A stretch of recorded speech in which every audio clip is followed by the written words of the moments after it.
America में एक बहुत बड़ा एक्टर, बहुत नाम था, शोहरत था, पैसा भी बहुत था उसके पास और काम में इतना व्यस्त था कि विवाह करने का समय ही नहीं मिला। और जब उम्र ढलने लगी, तब करोड़ों डॉलर की संपत्ति उसके पास थी, तो वकील को बुलाकर उसने अपना मृत्यु पत्र बनाया। वकील से कहा लिखने के लिए कि मैं जो इस बंगले में रहता हूँ, वो एक अनाथ आश्रम को दे दिया जाए। मेरा जो फार्म हाउस है, वो किसी वृद्धाश्रम को दे दिया जाए। मेरी इतने करोड़ों का बैंक बैलेंस है, वो अलग-अलग एनजीओ को, ट्रस्ट को दे देना है। और अंत में $10,000 वो रख देता है स्वयं की अंत विधि के लिए। और कुछ महीनों बाद उसका मृत्यु हुआ। वकील आते हैं वहां पर और उसके मृत्यु पत्र के हिसाब से जिन जिन संस्थाओं को जो जो कुछ देना था वो सब दे दिया। अब उसके अंतिम क्रिया के लिए $10,000 रखे थे।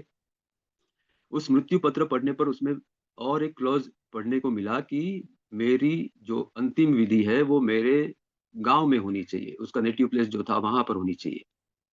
और वो जिस शहर में रहता था वहां से उसका गांव करीब 2000 मील दूर था। अब अमेरिका के लोगों ने, वहाँ के जो वकील वगैरह सब एकत्रित हुए थे, उन्होंने कहा कि पैसे तो है लेकिन समय किसके पास है 2000 किलोमीटर दूर जाकर इसके गांव में इसकी दफन क्रिया करने के लिए।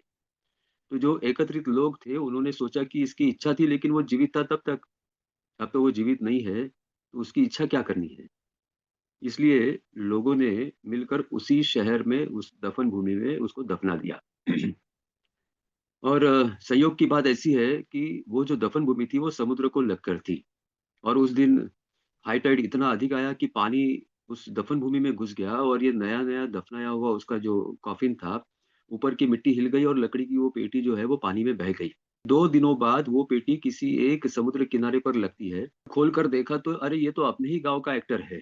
गांव वालों ने सम्मान के साथ उसको अपने गांव में दफन किया। तात्पर्य यह है कि अगर दृढ़ निश्चय हो और स्वयं पर विश्वास हो तो मरने के बाद भी व्यक्ति 2000 किलोमीटर का सफर कर सकता है। हम तो सभी जीवित हैं। तो हमारा संकल्प भी इतना दृढ़ संकल्प होना चाहिए कि चाहे जितनी अड़चने आए, यह जो कुछ भी सीखने का संकल्प किया है वो पूरा करके ही रखूंगा।